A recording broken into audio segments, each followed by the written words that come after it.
You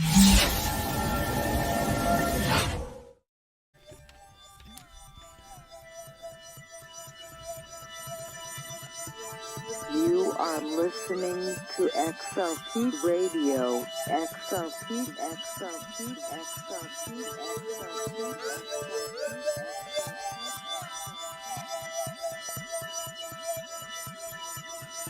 Your journey starts here. XLP Radio. Yo, listen up, all you people out there. I like to listen to XLP Radio.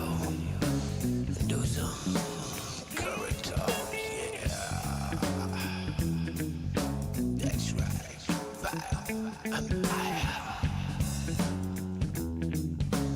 XLP Radio.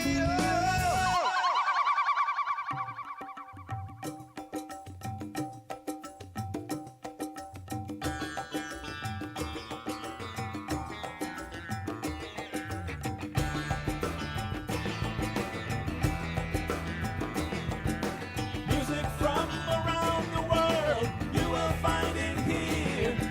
Amazing sounds from across the globe will flow into your ears. People in the chat box are sure to bring a smile. You should give a listen, you're sure to stay a while. If you wanna have a good time, this is a place to be. So listen to the Tag Show with Tiz and ALC.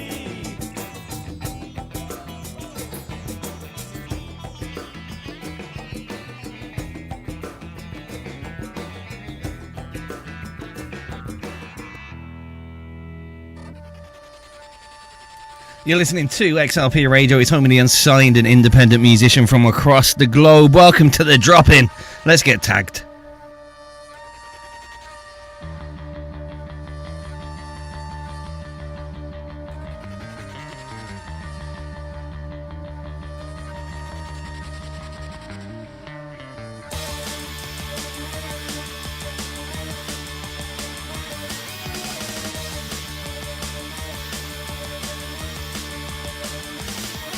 I'm listening to the song on the radio.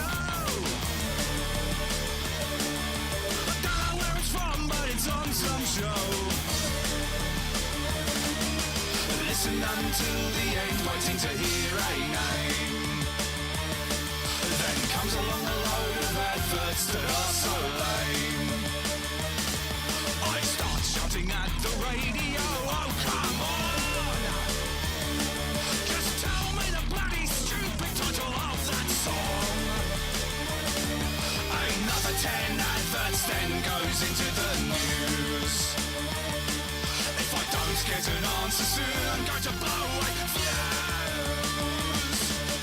Like it, lump it, hate it, skip it, although I haven't managed to buy the disc yet.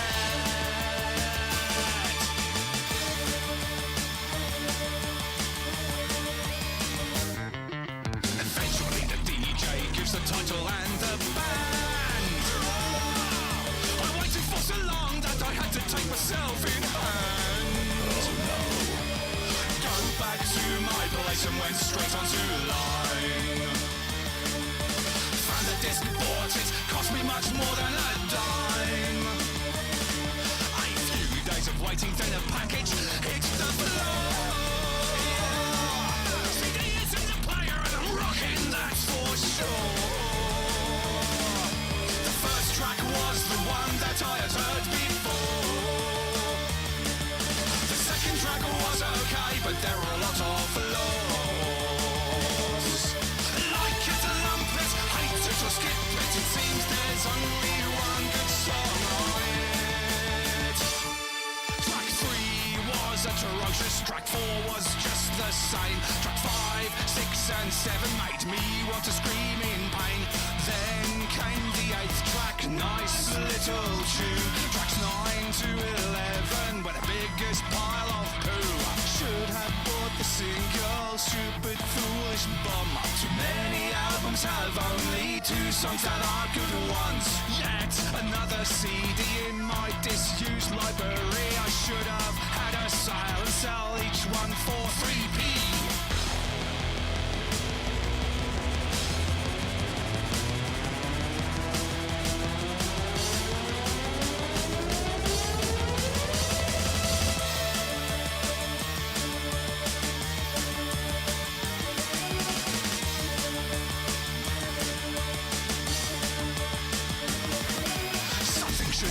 that I shouldn't buy this shit.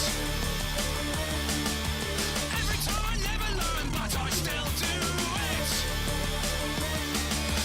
£11 plus postage costs, I've been done again. Should have done the download, but that's just insane. Like it, lump it, hate it or skip it, it seems there is only one good song. Like it, lump it, hate it or skip it, initially I thought I couldn't go wrong. Like it, lump it, hate it or skip it, it took me a whole hour just to find out the band's name. Like it, lump it, hate it or skip it, all that has happened is I've just been done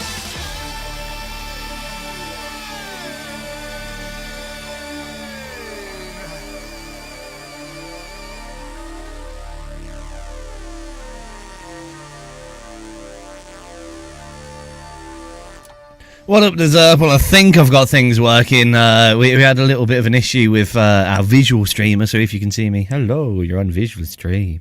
Hopefully we'll get Craig unhacked on a little bit later, but we have a few little issues. Not issues. Yes, issues, not... Oh, I'll give up. This is a new one that we caught on Saturday, so absolute banger.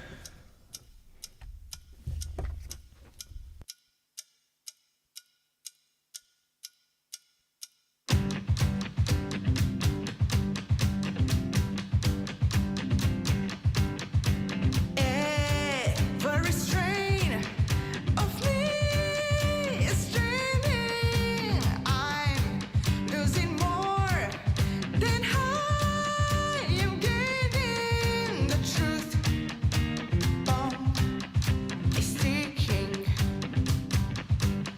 The truth bomb is sticking. My blood's in a jam. And my pulse is slowing. My brain's in a freeze. And all that's worth knowing. The truth bomb is sticking. The truth bomb is sticking.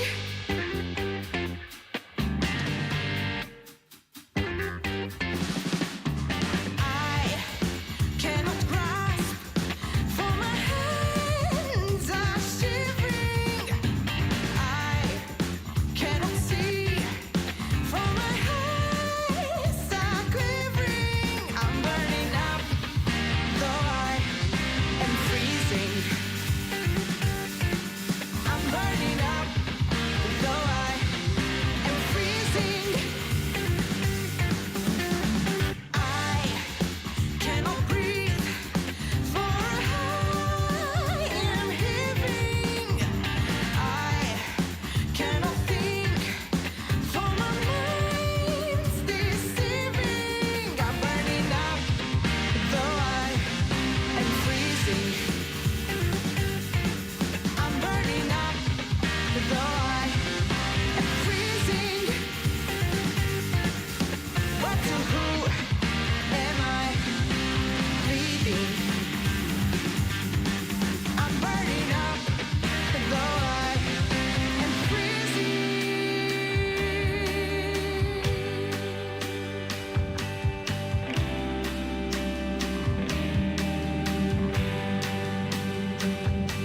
The truth bomb is sticking. The truth bomb is sticking. The truth bomb is sticking. Bomba adevărului ticăie. Bomba adevărului ticăie.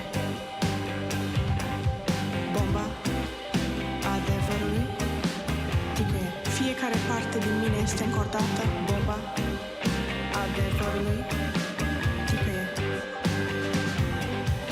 Art, sângele meu este într-un blocaj. Îngheț. Art, nu pot să respir și pentru că trebuie. Îngheț. Art, deși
You're listening to XRP Radio. That was Hypothermia from Sketchdoll. We found that on Saturday's show and it went down rather well. Shout out to Shane Willard who's watching us on the oldie Facebook. If anyone wants to join us live on air, I believe Craig will be in a bit. You can head on over to xrpradio.co.uk/chat and grab the green room link out of the chat box and you can join me in visual format here. But we'll go bigger like that because it's probably the right thing to do, innit? Way. Keeping on with new tracks that we found on Saturday. This is another absolute stunner. This, that, and the other. Idiot Proverbs.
Idiot Proverbs from This, That and the Other.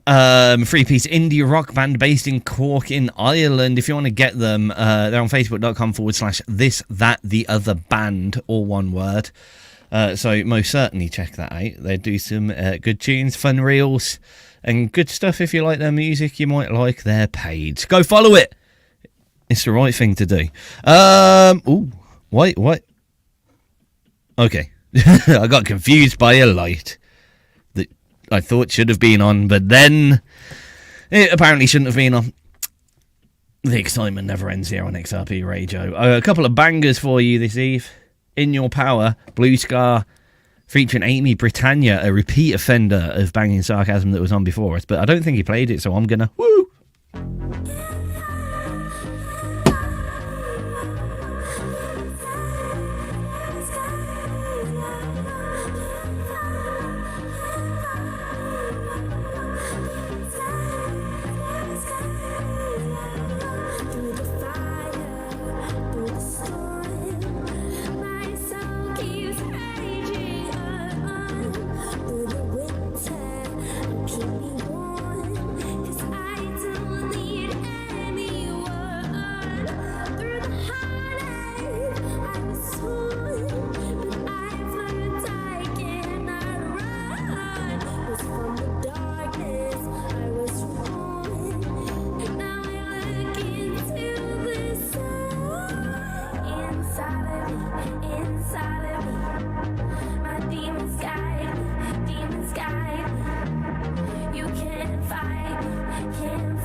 Huge tune from Blue Scar featuring Amy Britannia. That's In Your Power, picked up by Banging Sarcasm, Caster. You may have heard that earlier on a week that wasn't now, but you didn't hear it this week, so I played it. Keeping the same kind of pop electro vibe. This has those feels that Imagine Dragons put out a little bit. Big, meaningful sounding, aggressive pop music. Florent Brack comes with Unstoppable.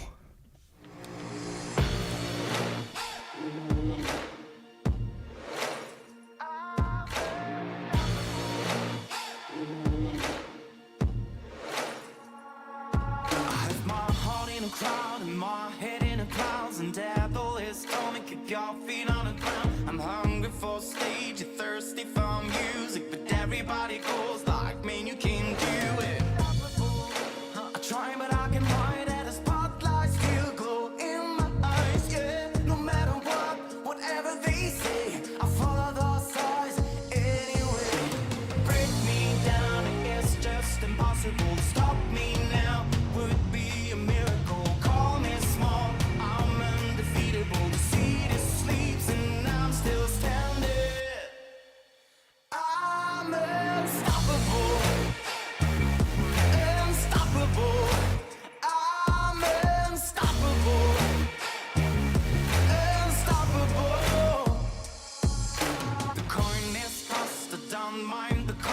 People may say I'm doomed and I'm lost. I got the rhymes for those who still fight, and the songs for those whose dreams have died. Yeah.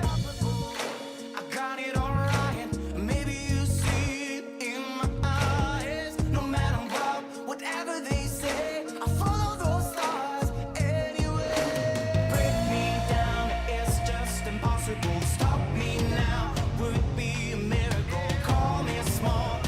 Undefeatable, the city sleeps and I'm still standing. I'm unstoppable, unstoppable. I'm unstoppable, unstoppable. I'm unstoppable, unstoppable. I'm unstoppable, unstoppable.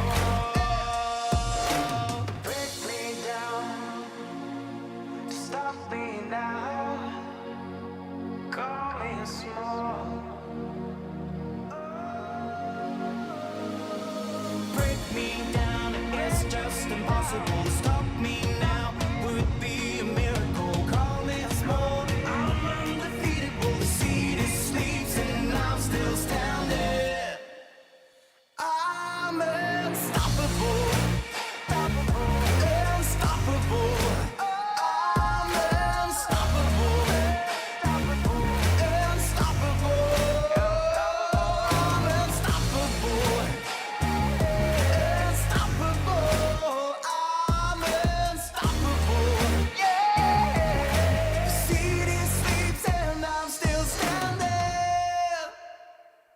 Florent Brack here on XRP Radio. That's Unstoppable, and he sure is. He's gigging all over the place, it has to be said. Get him on facebook.com/Florent Brack Music or youtube.com/Florent Brack.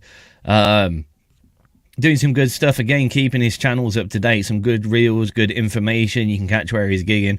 Go check him out, and all his music videos are on YouTube. Is the correct place to go to if you want to get stuff. Shout out to Shane Willard and Lucy Di watching over on the Facebook. If you do want to join in the chat, you can get to xrpradio.co.uk/chat, and if you want to join me live on air, just ask for the green room link in it. Wednesdays are our quiet days, so we allow for car crashes. We like it to get a little bit wild on a Wednesday. That's the way we do it. Right, where shall we go next? Ooh, Coming Up Roses, I think. Utopia reimagined These Corners. Massive track.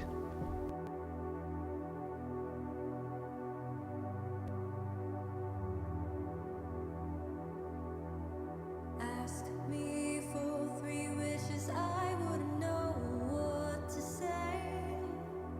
Ask me to envision a life that I want. Would you know the answers if I asked you to sing? When will it be ever okay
Great unsigned and independent music is here to glorify your ears. Booms made me do this.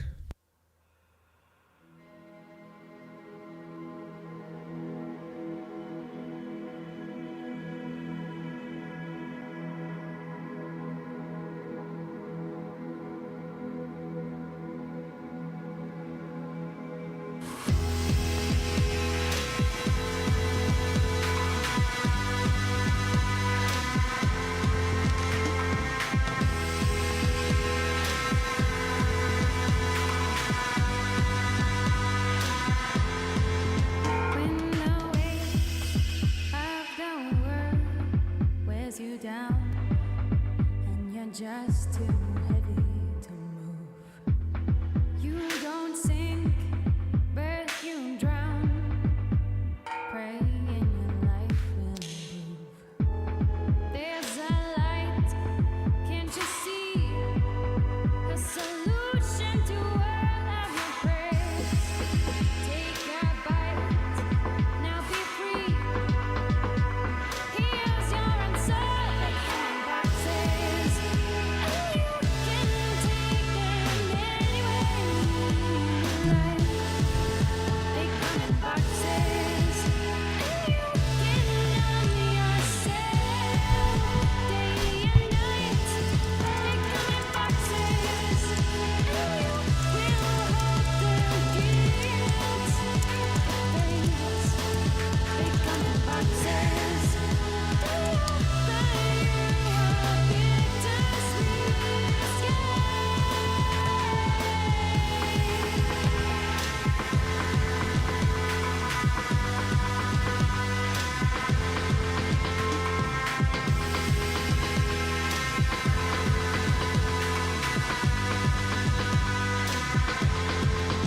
weary eyes, sleep deprived, you drift like a ghost on a frozen lake, recounting every lie as you relive your every mistake. Oh, they're dark, so lonely. You reach for your only friends. Take your bite, now be free. Here's where it ends. Come in boxes, and you can take them anywhere you like. They come in boxes, and you can numb yourself day and night. They come in boxes, and you will hold the guilt. They come in boxes. One.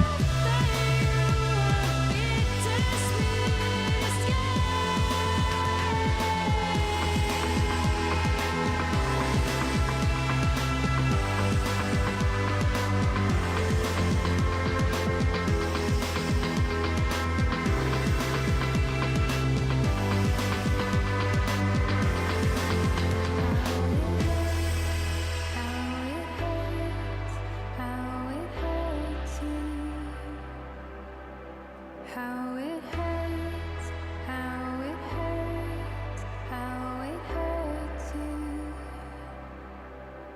How it hurts, how it hurts, how it hurts you.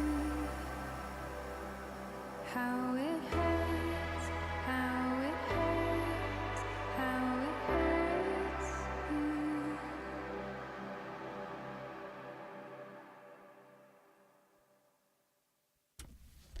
You're listening to XRP Radio. Sorry, you heard me shout one down the microphone there. I could have done that in a better way, but I was just testing whether it was on or not.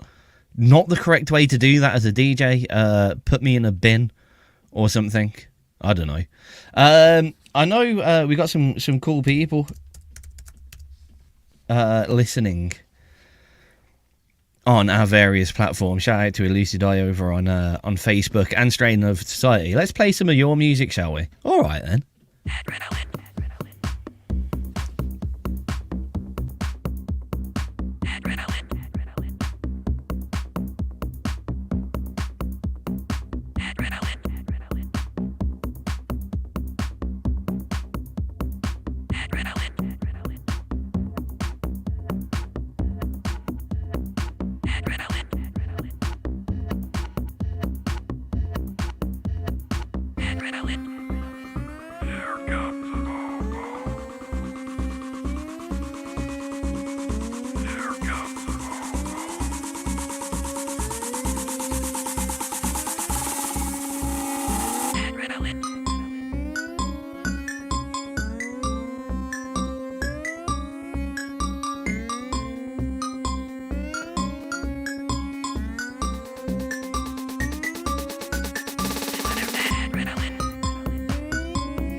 Who doesn't want a little bit of adrenaline in their lives? We're going to juxtapose this by a little bit of, in my eyes, hilarity. As currently commenting on our Facebook live at the moment are two musicians. One is a Lucid Eye. Hopefully I'm pronouncing that right. That's how I say it anyway. From Sweden. So electro artist from Sweden. And then we've got Strain on Society from Finland. You're a metal band. So the stereotypes are on point to a different level. It has to be said. In which case, I think they need to have a fight. We just played Lucid Eye. Let's have some Strain on Society. Fight!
Oh, we just got a little bit heavier here on XRP Radio. Strain on Society with They Call Me Depression.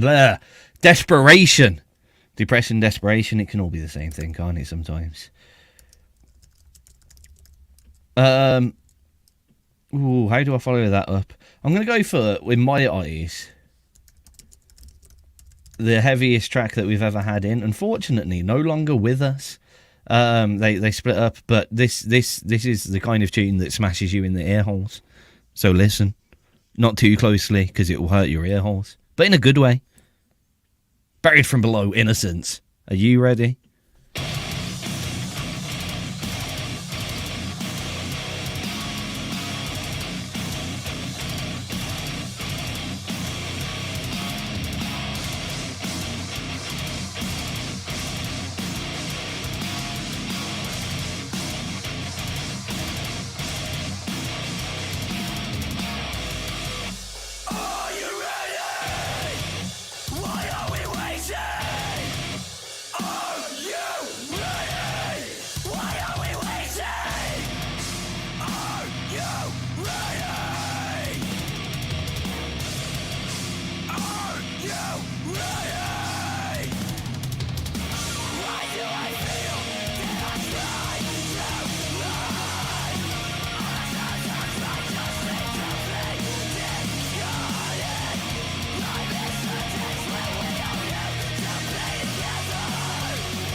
The heaviness is going down rather well on our Facebook side, so we'll keep it rocky, not too heavy.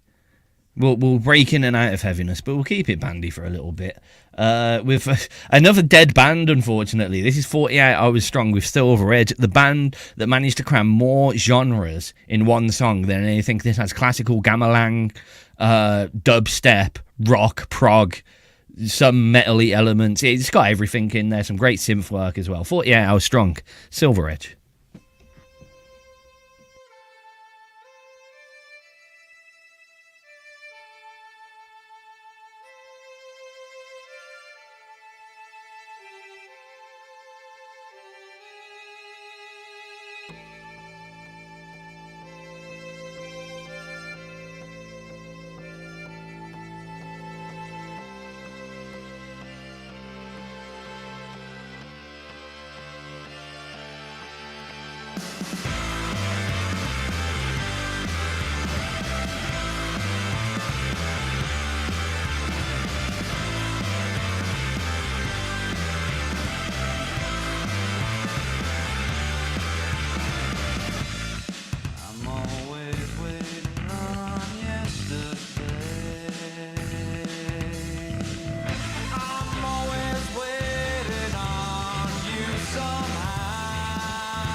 little bit of good time locomotive. I usually start off the show with this one, but I felt different today, so have it now. Great tune, one of my personal favourites. Good time locomotive, Medusa.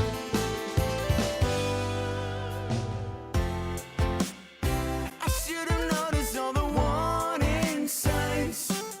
On the road it was cold and foreboding. We never saw each other's darker sides. Now every time I feel it burn inside. Took a chance and the tides they are turning. Forever thought I knew I could confide in. Now I'm just dreaming on my own alone. I'll face the darkness. Made this a turn me into stone. As they got me long ago. I played that game. Should've known you'd never take the blame. Always the same. I don't really wanna keep a wolf at bay.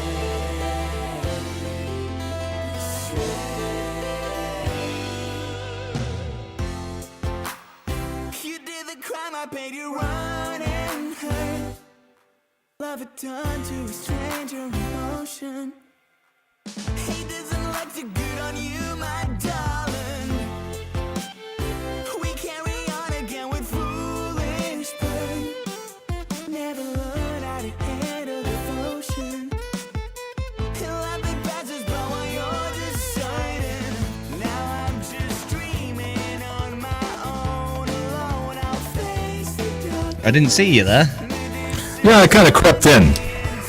You most certainly did. Yeah, I do that. How are you doing, sir? I am doing wonderfully. You? Not too bad, not too bad. A little bit tired and a little bit frustrated at StreamYard, but Well, apparently it seems to be working. just about. Yeah. You're a bit hot on your microphone. Could you Okay, hang drop on. a touch of gain? Yes, certainly. How's that? That better? Much better. That's Cool. lovely. Yeah, I'm kind of redlining a little bit here on my side, so. It happens. 1 2 Yeah. 1 2. There's my mic. Hey. Okay, sweet. yeah, I can hear you just fine, so that's cool. Interface is working well. Happy days. All good then. Yeah. Actually, I've been a little busy. I've got a friend of mine that's he found an old 50s love song that he wants to record him singing it to his wife for their anniversary next Thursday. I think he'd mentioned it. Yeah. Yeah, so it's an old Everly Brothers tune, and he says, can you like record it in the studio and I'll come over and sing it? I'm like, why not? But man, it's so old school, it's boring. Like, I'm going to sleep recording it, right? It's like, wow. Like, man. But Yeah.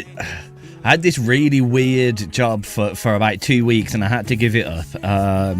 It was a Make a Star course where parents would pay our studio, well, the studio that I worked at the time, to basically the kid would come and record their favourite song, and they're a Right. pop star and they get the pop star treatment and that. But Right, obviously, yeah. that they all want to come in and sing Hannah Montana songs. All of the girls want to sing Hannah Montana songs. oh no. So, I lost my mind, and because of the legalities, and annoyingly, none of them wanted to sing the same one. So, because of the legalities, I had to recreate about 18 different Hannah Montana tracks. oh, nice. It was miserable. What a Miserable. nightmare. Then the worst thing Anyway, is this thing is. I'm gonna it's like hold a- you there because the song's finishing. Then go we'll for pretend it. to be friends. Well, Sure. we will be friends. I'm joking.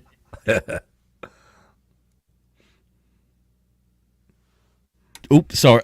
You are listening to XRP Radio. If I press the buttons correctly, I saw Craig's face look really confused there because he all of a sudden saw me introduce him with no sound.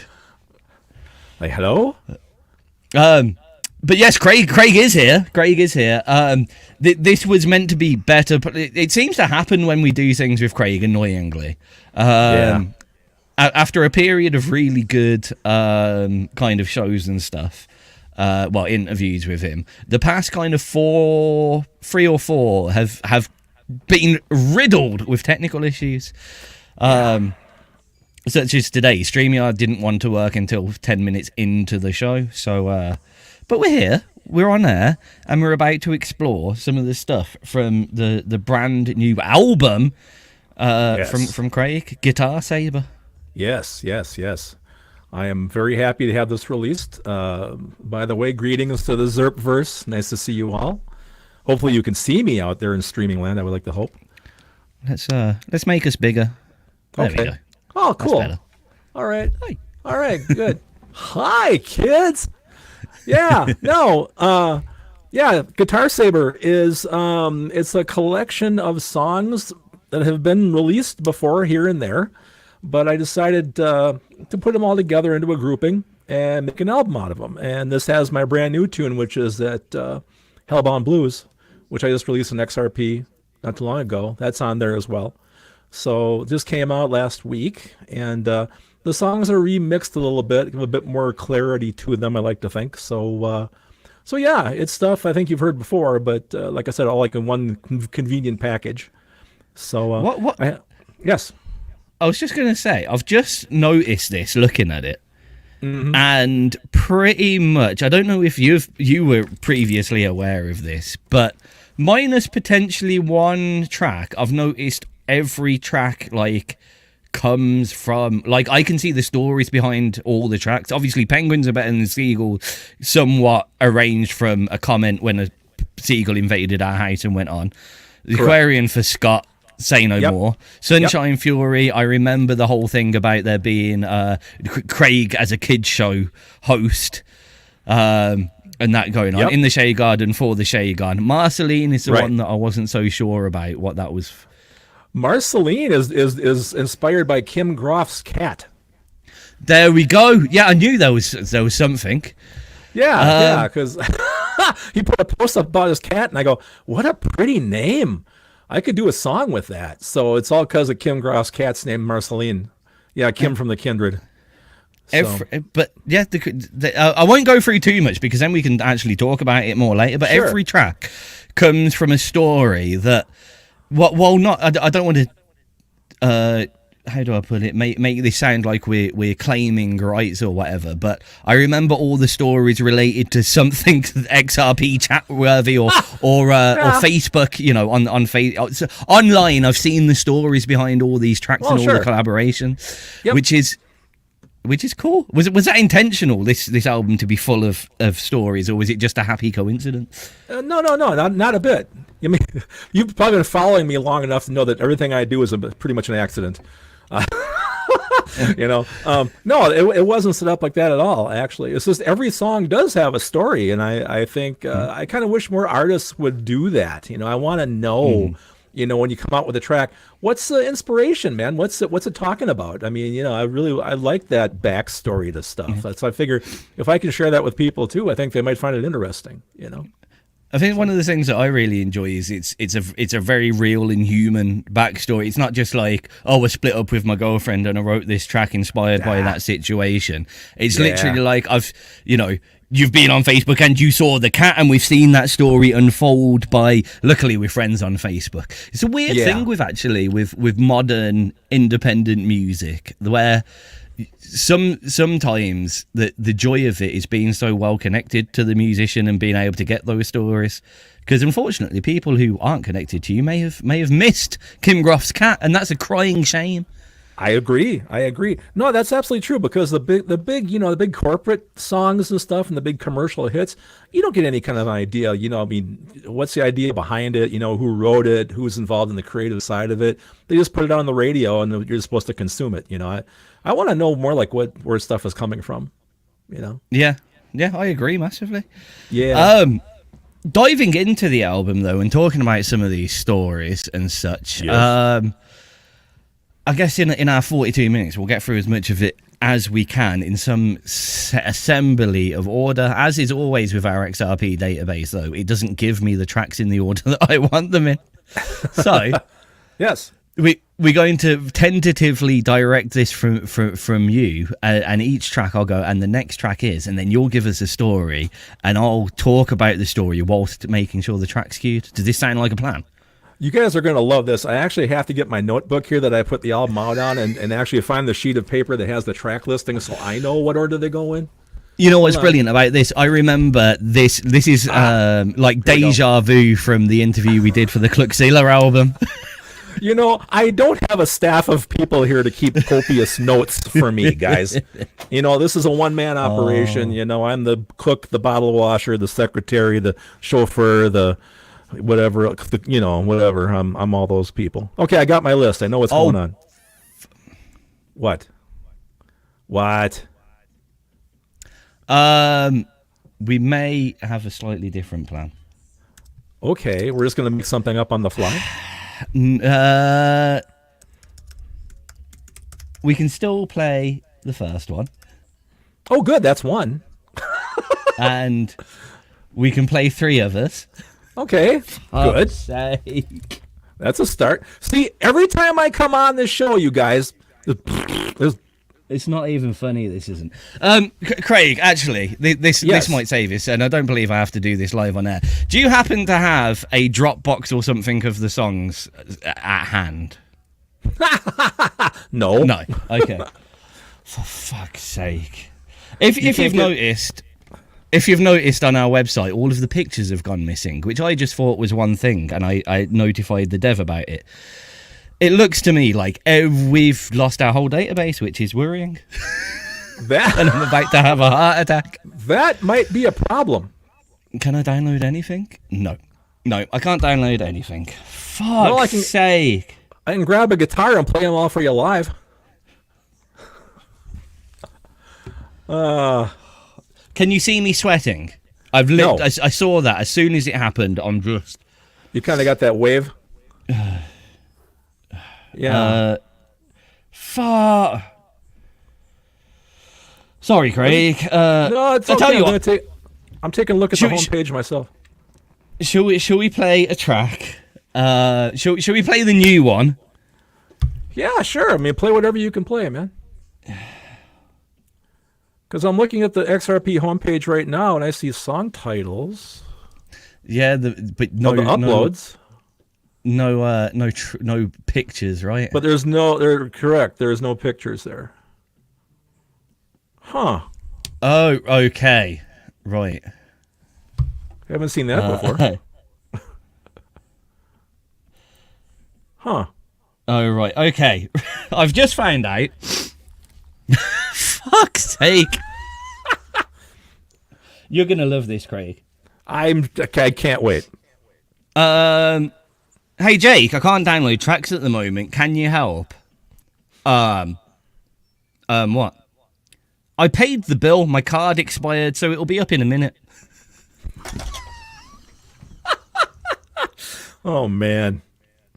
So our whole our database is hosted on Amazon, and we can't access that at the moment until Amazon say we can. Well, you got 42 minutes. I can tell you my life story. Should we do Hellbound Blues? I've got Hellbound Blues. I've got Bippity Boppy Boom. I've got Penguins and Battle of Seagulls. Hopefully the new of the Guitar Saber version. That's the best tracks right there.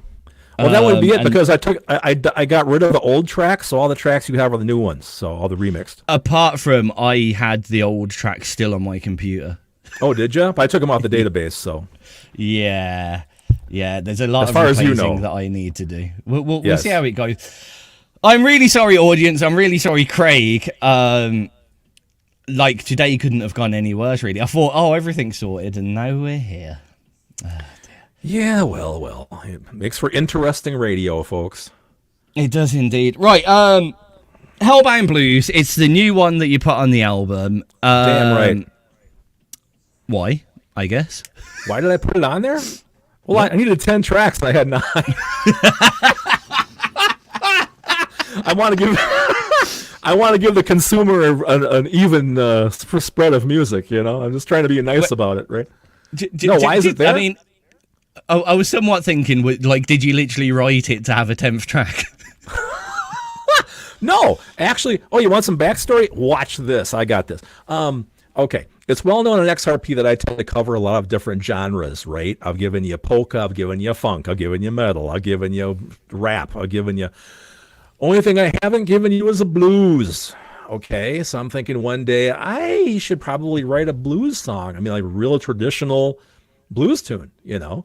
and put it up on XRP because I really haven't done that yet, So it's kind of, I was in the mood to play something, and it's very raw, It's not really processed or studio affected or anything. It's pretty much warts and all, as they say.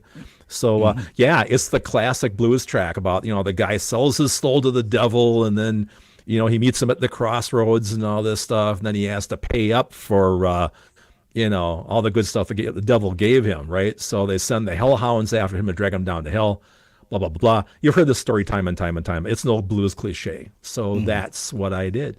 And there you go. So. And in the process of writing the song, did you get like paranormal guitar skills and a burning feeling in your chest? Well, I have a burning feeling in my stomach usually after what I eat, but no, I'm still the same mediocre guitar player I've been for 62 years. I hasn't really tended to change a whole heck of a lot. So no big changes in skill level. So yeah, I'm still trying to figure it out. That burning is probably the hot dogs, not the devil. I'm telling you, it's not Satan. No, definitely. Salad, not Satan. You know what? That's a good band name. I was going to say I best copyright that quickly because it will be used in the vegan world by tomorrow. Salads and Satan. Right, here we go. This is Hellbound Blues from Craig Allen Hecht. We'll be chatting away on the Green Room. If you want to hear the track interrupted, listen on xrpradio.co.uk/chat. Right on. Or xrpradio.co.uk, but the chat room's better, so it's fine. Or that. Is your database coming back up? Give me a sec. I'll just have a look.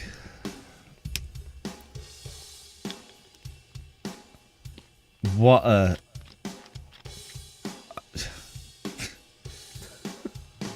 you just can't. You can't write it.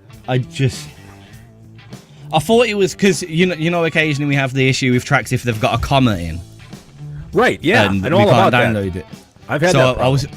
I thought it was that at first, and then I went to the next track and next track. Nothing there. So I just went back to all of my tracks on there are set kind of like the test tracks for the database. Because I knew I didn't mind if they got fucked up, so I went to download them and they didn't work either. I went, okay. Oh, okay. Man, always something. It's just today. I didn't get great sleep, and then I had some like professional cleaners to come in to like dig out the oven and stuff, do the fridge properly and all that kind of stuff. Yep. So they turned up at like stupid o'clock in the morning. Oh, of course. Because that's what they do, making all their noise and stuff. So I'm kind of hovering around just thinking, can we use the vacuum cleaner? Oh, do you want this done? Yeah, well, I had the thing. I'm out shopping with Connie, right? And it's like, well, I get this text from you that maybe this live stream thing isn't going to work. So it's like, well, okay, I'm going to go shopping longer. Then all of a sudden you message me, I got it up and running now. And I'm like, oh, damn it. I got to try to get home so I can get on there, So I bust my butt, get here, run downstairs, turn everything on, So at least we got that part right. I had another store I was going to go to yet, but that's okay. So that's okay. We got a chance to visit. We played one song, Oh man, that's terrible. That's Amazon all over. They suspended us over £11. Oh yeah, I believe that. Idiots. Thanks, Amazon. Yep. Sponsor us, and then we don't have to pay you. There you go. Man. So here's the thing. Like blues typically is like the typical brain format is lots of lazy musicians in the dark room kind of jamming things along together. What's it like playing the blues with yourself? For me, it's a lot more fun because I think I put a bit more energy into it. I mean, real blues is really laid back. Just listen to the guitar tones there. That's pretty high gain. It's very it's a lot more rhythmical and tight. Yeah, I mean, real blues would be like a lot slower, I didn't want to put anybody to sleep out there, right? So this has a bit more kick to it, a bit more snap. It's definitely got the drive. So you're asking me what it's like playing with myself? Was that your question? I mean, playing blues with yourself. Because I've been playing with myself down here now for how many years has this studio been going? 83? Yeah, I think the sign sounds like back, you need a cleaner. I think the sign back here on my finger, it says Craig's recording studio established 1983. So there you go. Oh, wow. That's how long it's been. One-man band, baby. I love it. I think we've got all the tracks back. No, really? I think we have, yeah. I think Sweet. so. Let's press a download, see if it happens. Let's see what happens. Fingers crossed, man. Way! Yay! Saved. Nice. Here we go, and the track's finished. All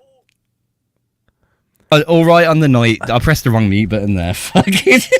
How many mute buttons do you have, man? I've got one here, you know. I've got one over here for XRP and one over here for StreamYard. Yeah. Yeah. Okay. Cool. So, Yeah.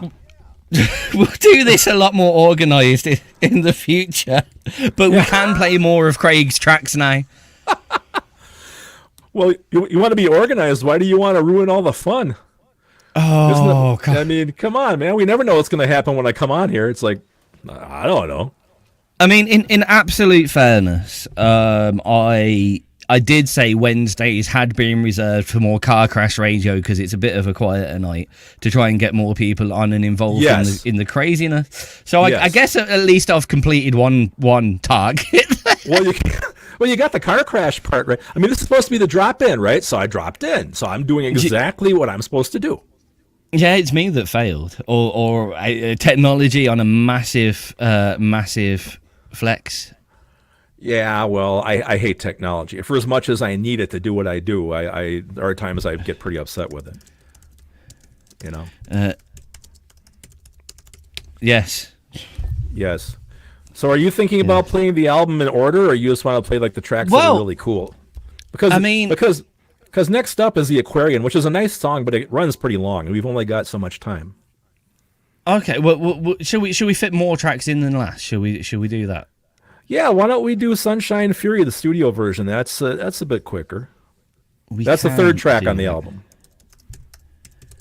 I do love Sunshine Fury. This is a studio version, so this hasn't got the epic start piece. No, that will be coming in on my next Craig album, which will be the one featuring Captain Midnight, which will be coming later this year. Featuring Captain Midnight. Just out of interest, how many Captain Midnight tracks may it feature? There will be 3. There will be 3. Sorry, that gas wasn't good enough. Actually, here, I'll give you right here on my sheet that has everything in the world. The next release you will be getting from Icebox Studios will be the brand new album by Sea Rage and the Icebox Studios All-Stars entitled Mental Hygiene.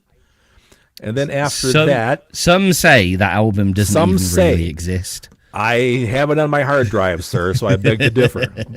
And then after that will be, I believe the next Craig album, the Hecht album, will be called Captain Midnight and Other Tall Tales. That will be coming out probably in the fall.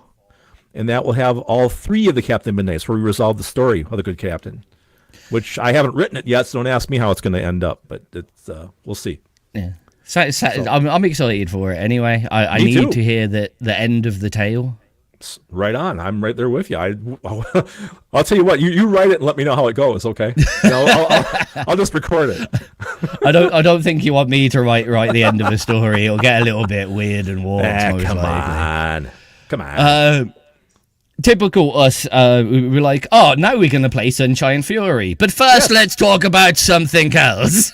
That's what I feel so bad for the people listening out there. It's like, why are these 2 idiots just talking about all this stuff that has nothing to do with music? Well, it does have something to do with music. We kind of come back around to it. You know? Yeah, eventually. And right. I mean, the weird thing, if you're new, then it might be a bit confusing. If you're old, you'll understand me and Craig have done some really, really good, in-depth, organised interviews where I've almost got a list of questions and shit. Yes, questions and shit. Heavy on the shit part. Yes. Sunshine Fury. Right on. This is well, it kind of came from you being a children's TV presenter. No. You got your backstory wrong. No, man. I've got my backstory wrong. Aha!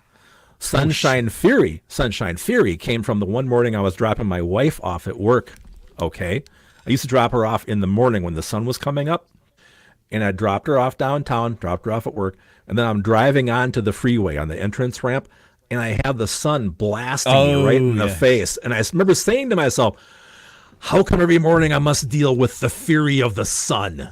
And I go, oh, what a great name for a song. So I went home and I wrote down Sunshine Fury. Now, I had that title for probably a year before I decided what the hell to do with it. But to me, it sounds like one of those robots in Pacific Rim, you know? Gypsy Danger, Sunshine Fury. Yeah, that's what I like about it. Yeah. But yeah, there is, the first version of this was the Mr. Craig Show version, where I had a kids' TV show. And I was the special guest star on my own TV show. And I had my band, my three-piece band, which doesn't exist, of course. And we played Sunshine Fury live on the Mr. Craig Show. But this was the version that came after, where I cleaned it up, added a second guitar to it, has a solo, better production, blah, blah, blah. But the TV show version will be coming out on the next album with the kids and the Mr. Craig Show and everything. That's coming on the next album. So there you go. So I wasn't completely wrong. You're pretty close, man. I was story adjacent. Yeah. It was a side note. Let's hear it then. This is Sunshine Fury, the studio version. Craig Allen Hecht. All right.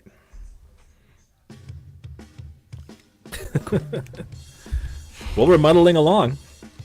Yeah, just about. Yeah. Cool. Wow. It's been just for everything starts working, then me for just press the wrong mute button. Just feels like today was meant to be. It's weird because the weirdest thing I mentioned to Kat earlier, you know that kind of feeling, like it's not you're not necessarily depressed or sad, but you get like a bit of a drop feeling in your chest. Yeah. When you're just a little bit down and that. I'm not down. Like, my house is clean. It's all fixed and, like, I'm in the best mental situation that I've been in quite a while. But that's just, like, sitting there and it's annoying me because I'm like, I'm happy. Stop doing this. But I think it was an omen of what was about to happen. That could very well be. You know, I've had days like that myself. It's like, I should be happy, but something's missing. You know? Yeah. Something like, some kind of thing like, some kind of hole in your stomach, or it's like you say, you know? Yeah. It's weird. Yeah, I mean, it's so funny. I'm retired, right? I've got a great studio. I've got a cool game room. I mean, I should be one happy guy, right? Sometimes it's kind of like, yeah, not really. Yeah. You know, then you get your mojo back, right? Oh yeah, definitely. I had a bit of that yesterday, where like yesterday was kind of, you know, my one kind of period of time where I didn't have to do anything all week. And Kat's being like, oh, why don't you play some more Final Fantasy? Or why don't you go watch some Star Wars? And I'm like, no, I'm watching Family Guy in front of the TV all day. That's what I'm doing. Yeah. Hey, man, you know, I think the problem is, at least for me, maybe you get this too, maybe you have so many different choices of what you can do, you just kind of get stuck because you can't pick what to do. Oh, I get that. I have the major ADHD procrastination there, where I'll be like, oh, I want to write a song and I've got to do this promotion and this needs doing. So what shall I do? I'm going to go clean the floors. Hey, you know what's funny when you say that?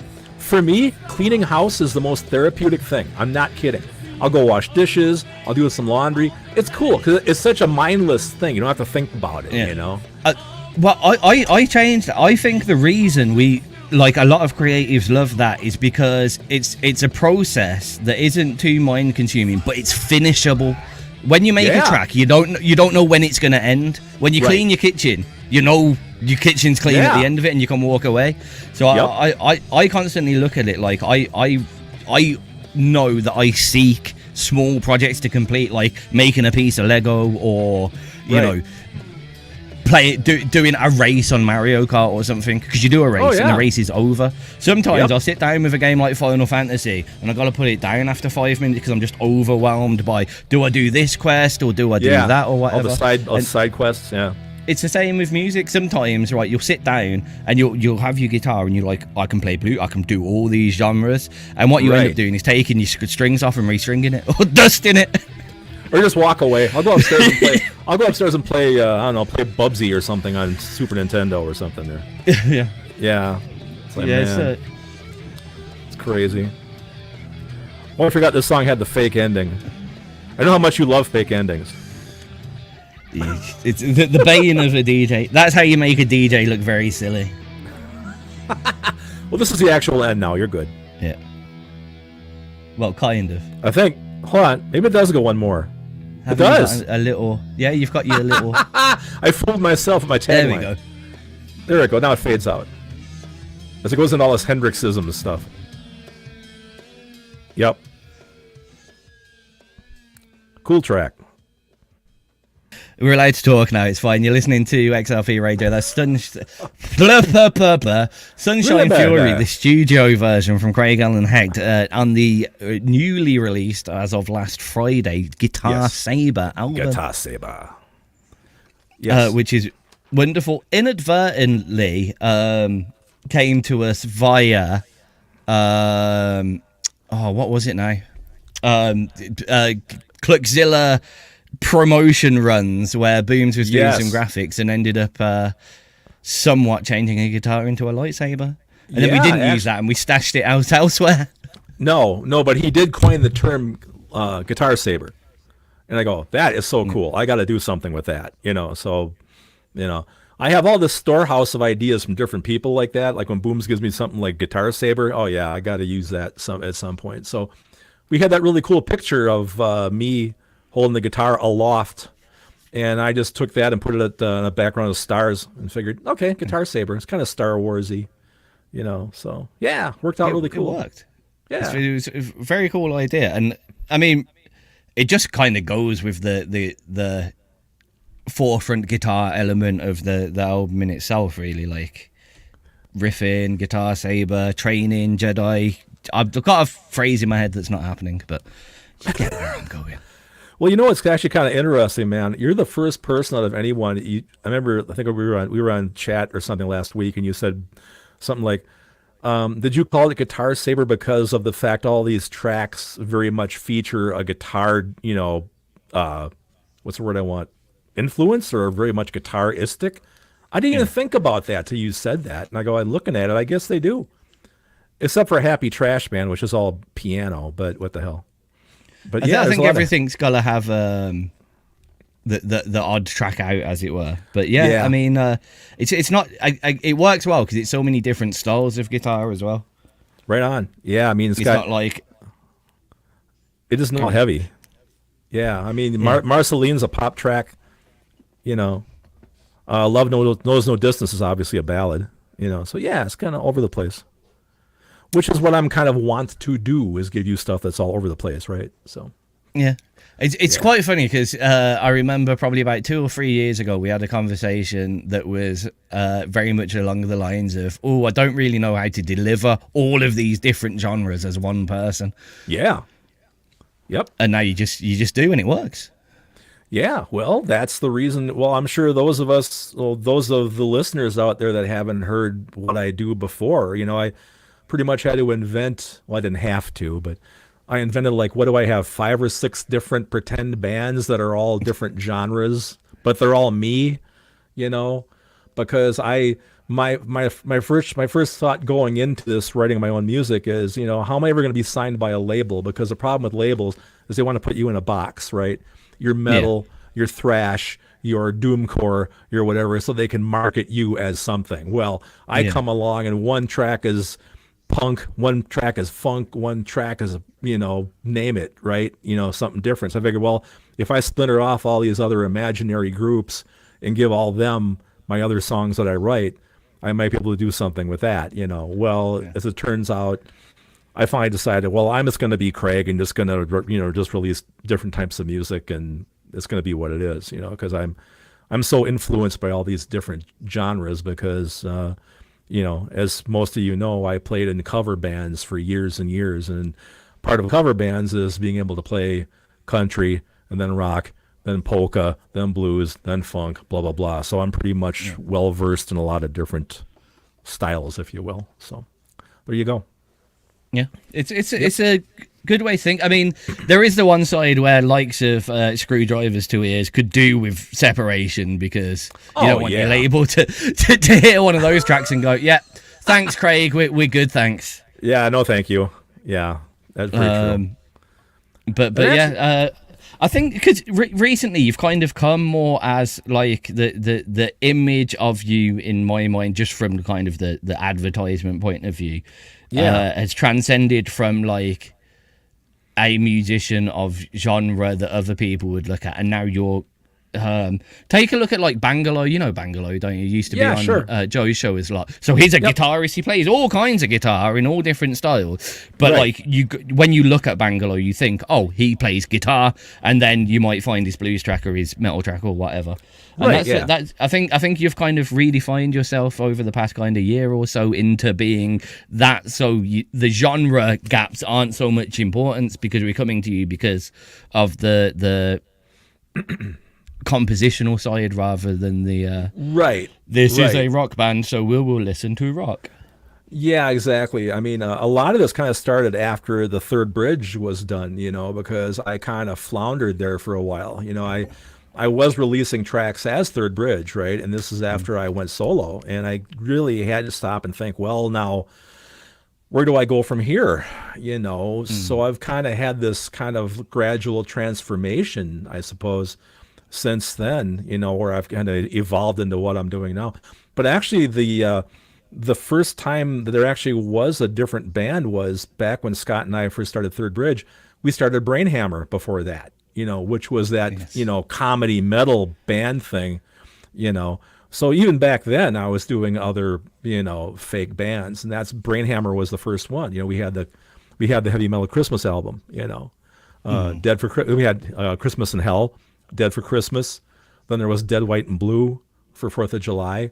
And there was probably 4 or 5, I think, Brainhammer albums, I believe. They were all straight to cassette at the time, But yeah, that's how I kind of did this morphing thing after Third Bridge into what I'm doing now. And it's been cool, It's been kind of a learning process, But I think Scott would be happy where I'm at, So that's cool. I'm just trying to hold up my end of the music. A lot of people are happy where you're at.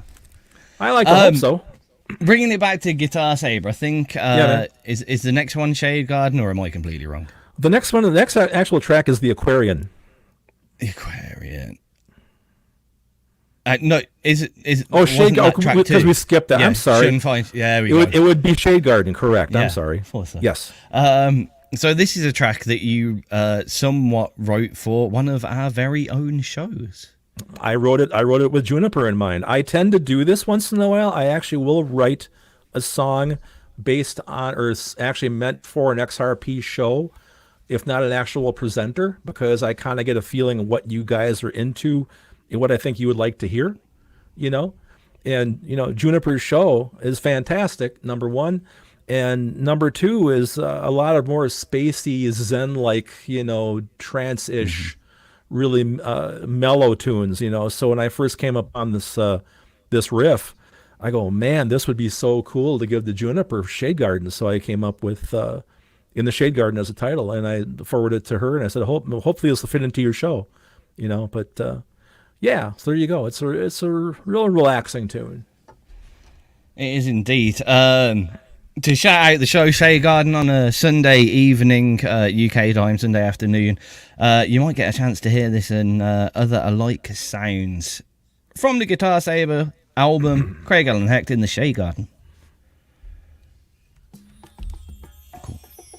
Yeah, sweet. It's so funny, man. Every time she plays this, she goes, there's a sound in here that sounds exactly like my air fryer.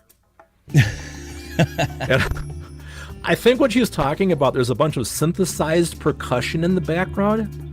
I think it's one of those percussion synthesizer things she's hearing. It sounds like her air fryer. There's a lot going on here in the back. I mean, the percussion track is crazy. That hi-hat is weird. It's almost got a shaker feel. There's shaker there too. Oh, is it? Okay. That is shaker.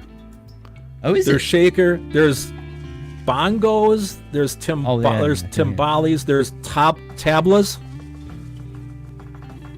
There's like 8 different things going on at the same time in the percussion track.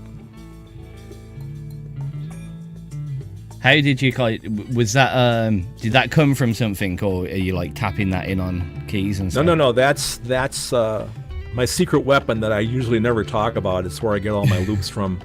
You know, a good magician never reveals the secrets, right? But I do have. You probably know already. There's a program I lean on very heavily for my drums and percussion tracks that I use. Unless they want to endorse me, then I'll start talking about it. Yeah. But yeah, that's all looped percussion, you know. I don't really tend to use a lot of live drum machine pads anymore. I certainly have them here in the studio if I need them. I just don't really. I've gotten lazier in my old age. I tend to go with looped percussion now if I can get away with it. In the shittiest way, unless you've got an absolutely astonishing drummer who's like on point with his fills and breaks and stuff. Yeah. We kind of ran out of drum beats that can exist now. So, well, you know, you got to remember loops aren't necessary. Yeah, you know.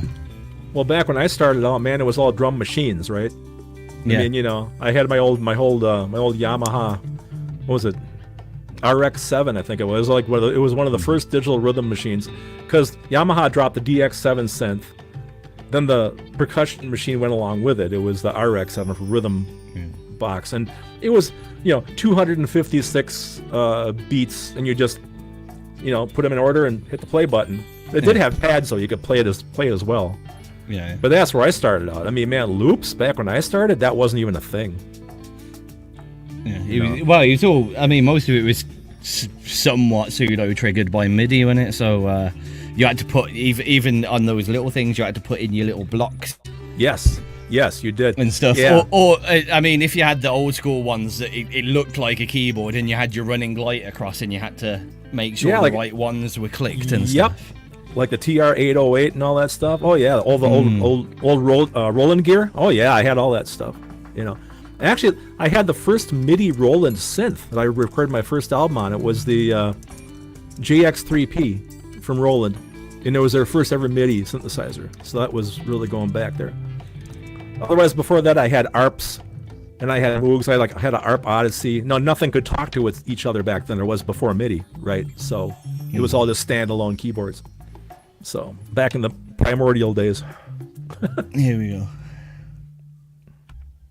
You know what's pointing out more hilarious things with me and Craig here. Lovely, beautiful, laid back, nice tune that led us on to speaking about synthesizers and drum machines. Yay! Yeah, tangents galore, y'all. That's what we do. There's a flow somewhere. We just don't know where it's gone. Yeah. So yeah, in the Shea Garden there, for Craig and Hecht off the Guitar Saber album. That one, yeah, written with our very own Juniper Shea Garden show in mind, which is lovely. You've been a repeat offender of somewhat taking up challenges that not only that we've give you, but challenges that you've kind of given yourself as well. Yes, correct. Yeah, I mean, you want to talk about the Bogman? He was the one that gave me. Let's see what he was. He the one that wanted the heavy metal polka? Well, I think everyone wanted the heavy metal polka. I can definitely say that if he didn't come up with the idea, he would have been one of the biggest pushers for it to come to fruition. Because there was a heavy metal polka, then the heavy metal cowboy, which was the heavy metal country tune. I can't think of who wanted that one. But yeah, you guys just always throw that at me. I have a feeling that the country one may have came via Cat to wind me up. Yeah, that could very well be. But yeah, I know that I wrote "Funk You" for the Bogman. Yes. Yeah, because he wanted me to write some funk for him. So I said, okay. And strangely enough, that was also attributed as a Third Bridge track. That was when I was just getting out back on my own here.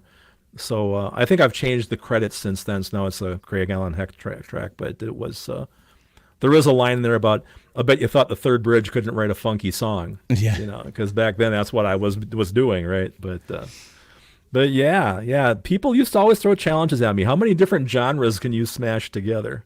I was like, let's see what I can do, guys. I still haven't done the metal tango. I haven't done the metal tango yet.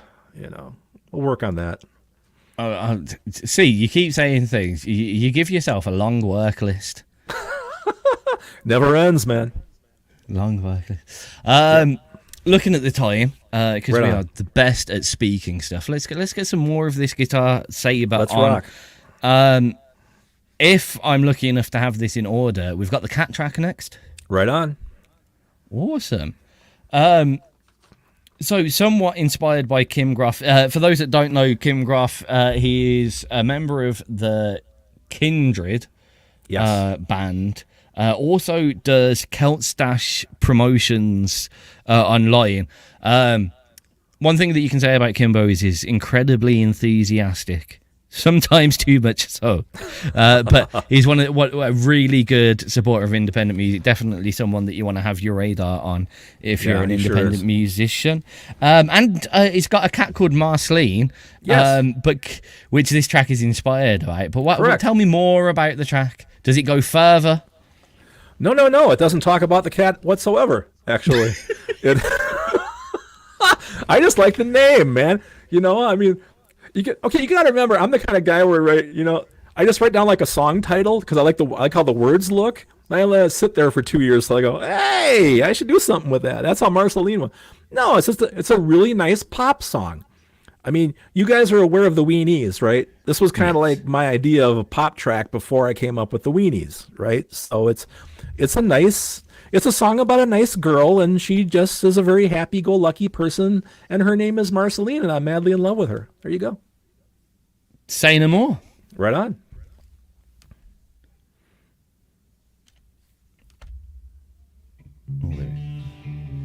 It has a bit of a longer pause on the intro. I didn't shorten that up. I should have a little bit.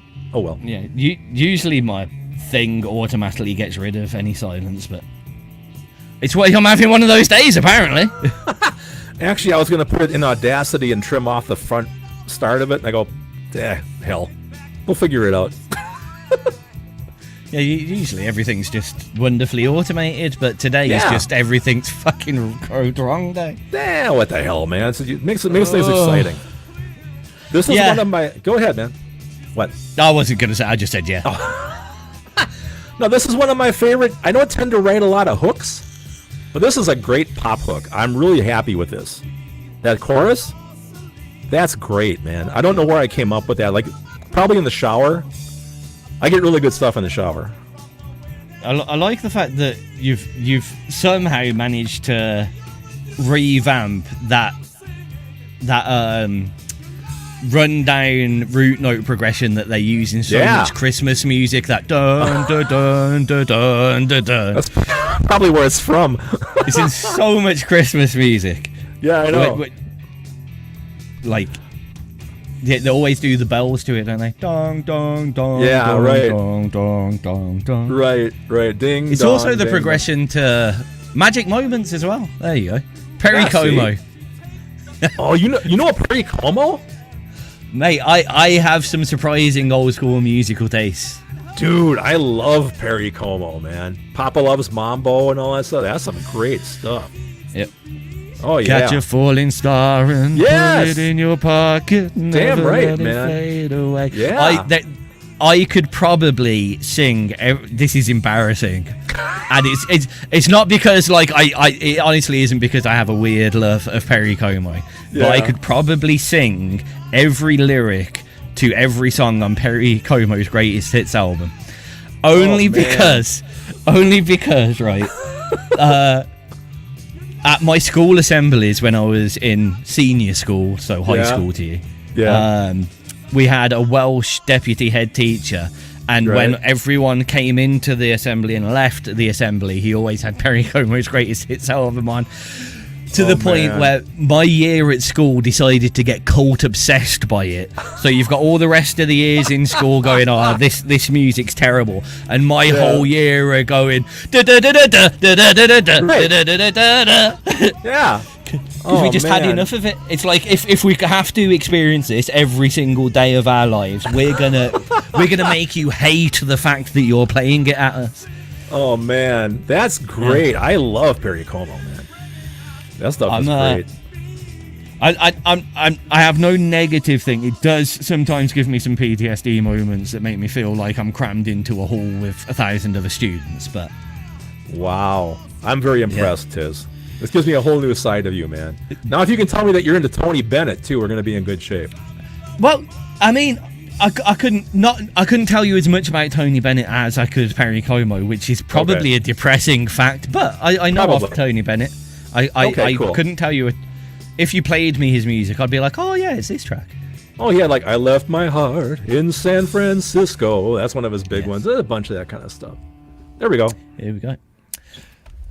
Marceline, Craig, Alan, Hecht here on XRP Radio. We're coming to the end of the show, unfortunately. We've got about 10 minutes left, but I'm sure we can crack in 2, maybe 3 more tunes. Depends how much me and Craig speak. Yes. We got to quit yapping. I know. Well, I'm going to keep us on direction. Next up, hoping my list is correct, is Bibbidi Bobbidi Boom. Yes, sir, it is. So this came with... was it Snow Black, the B-side, or was this the B-side? I forget which way around. No, this is the A-side. This is the same. This is a A-side. Snow Black was the same drum riff, but I put more of a funk track to it than this. This is all guitar. Snow Black is all like horns and pianos and stuff like that. More of a big band thing. Yeah, but the drums are the same. Yep. This one, inadvertently funky, I feel. Yeah, this is where I recorded. I came up with this really cool percussion track. I picked up a Stratocaster, put it in my hand, and this riff literally fell out of my fingers. Just I go, oh man, that's sweet. Just came out of nowhere.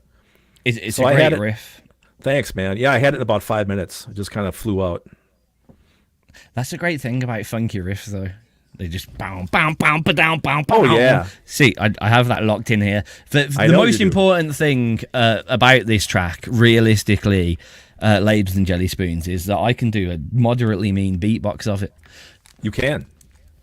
No, that's not the most important thing about it. The most important thing about it is we're going to play it now, and it's on the Guitar Saber album that's out now on XRP, Bandcamp, and all your least favourite streaming places. Correct.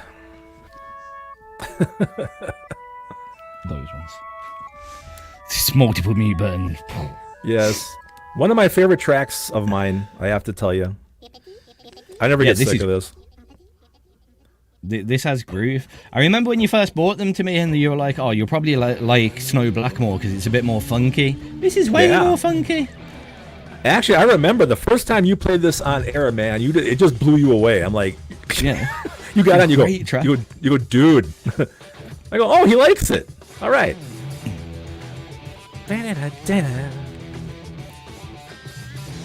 Jeez. But so much power, though. Yeah. I love all the little harmonics, squeals, everything that's just added in the background. Yeah, it's all about riff. Yeah, it's all about nuance, man. It's all about nuance. And that's when you know you've got a hard-hitting, solid, rhythmical funk riff because you can naturally just add in all those little bits around it. Well, yeah, if you listen, it's got some gaps too. You gotta leave holes in it. You have to let it breathe a little bit. Well, yeah, like you allow yourself to just like miss out a note and like crack, just knock the strings and do a bit of right. Yep, you gotta know when to choke them up. Yeah. It's almost played like a slap bassist would play a muted rhythm. Yeah, I agree. It's got a bump, and in fact, that would slap so hard. Yeah. Okay. It's such a syncopated thing, man. That right there is the J. Go ahead. I was going to say, even there, where you've dropped that riff out, you can still kind of hear it in your head in the background, kind of supporting the instruments. Right. In one part there was the James Bond lick. I did. But it goes by really quick. All this is 2 guitars. There's not like tons of stuff happening here. It sounds like there's way more. They're just trying to stay out of each other's way.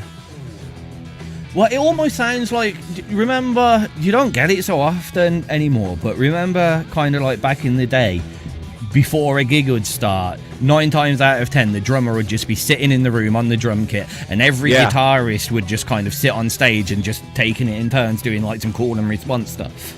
Right. It reminds me a lot of that, like, but with one guitarist. Yeah.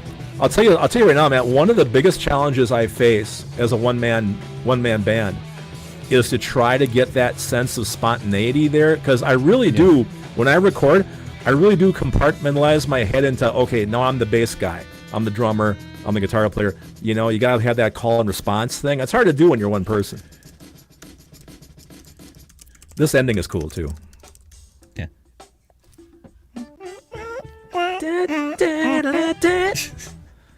And the bass guy, potato. Beep. This is a proper. You can feel this on stage. It feels like it's about to roll into the next tune. Yeah, right.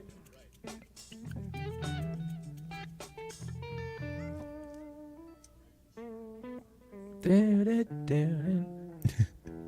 love that miss note. Yeah, I missed it by one fret. One fret. I never said I was perfect. There we go. You're listening to XRP. That was Bippity Boppity Boom from Craig Allen Hecht. One thing, it's just the way it resolved as well. If you didn't hear in the background, right at the end of that, Craig hits a bum note, and like so somehow it sounds like it was meant to be a resolved note, because you go dun dun, oh, dun.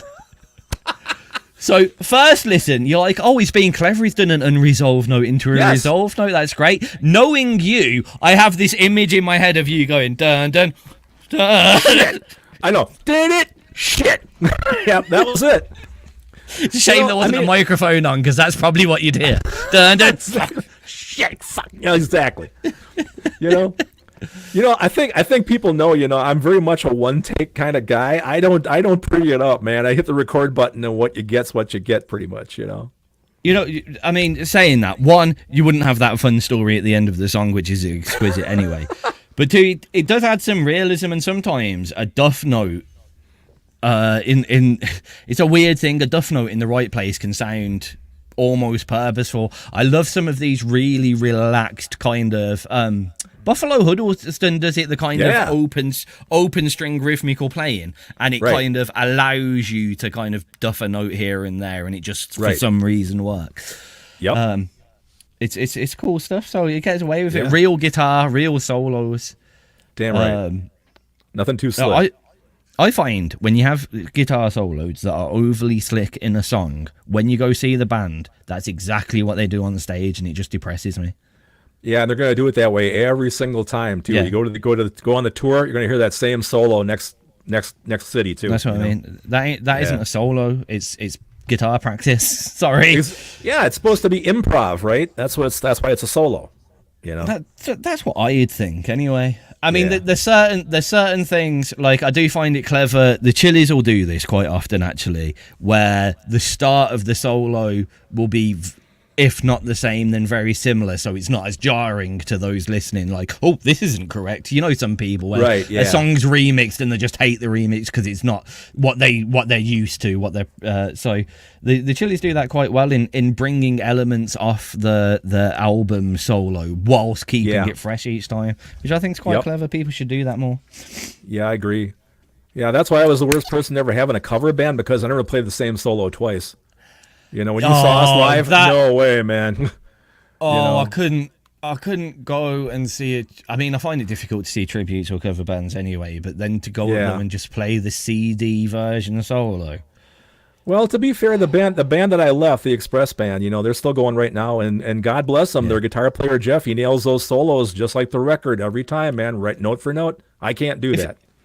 If that's what you want, then I somewhat understand it. But more power to them. Great. Yeah. Yep. Each to their own. I won't put you down. I just don't like it. I mean. Huh? Oh, I was going to say, if the Express bands create such awesome talent, such as Craig and Hector, to be delivered from it, then I'll allow them. Their Thank you, brother. Appreciate that. We're right at the end of the show. We spoke again, so I will put on one more track to call everyone and see you out as well. Cool. So I guess out of the last ones, I won't say go in order. Pick which one you want to be played. Words. Well, I suppose if I was going to be all mushy about it, we'd probably go with Love Knows No Distance, huh? I just Does have waited the for some backstory. breathing. I was waiting for some breathing room there for you to go, but I'm not feeling mushy, so let's have Happy Trash Man. So let's have Happy Trash Man instead, kids. Yeah. How about this? How about this, Tiz? Between Happy Trash Man, Love Knows No Distance, you pick. You're the DJ. No, bollocks. I did click Love Knows No Distance as soon as you said cool. it. I was just being funny. Do it. So yeah, this is a weird one because it's kind of for us. It is you. It is for you. I can introduce Craig's track as if it was me. Well, it is me introducing the track. You made this for me and ALC. I did because I love you guys so much, and you're so wonderful. Lovely. You are. You're the best friends on radio I have. Actually, you're the only friends on radio. Yeah, I was just counting down the things. I was about to say, aren't we the only? And then I was about to go, Well, yeah. sorry, Juniper, sorry, Boom, sorry. Whoops. You know. But yeah, and we played it in our wedding.